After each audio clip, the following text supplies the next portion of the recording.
Hey everyone, if your website or someone else's internet is showing access denied or error 1020 and Cloudflare has blocked an IP, this video will show you exactly how to unblock it step by step.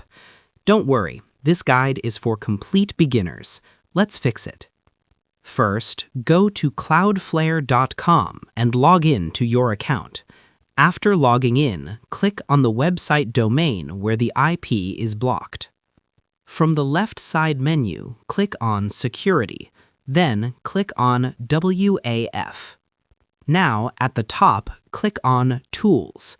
This section lets you block, challenge, or allow IP addresses. Scroll down and look under IP Access Rules. Here, you'll see IP addresses that are blocked. Find the IP address you want to unblock. Now you have two options.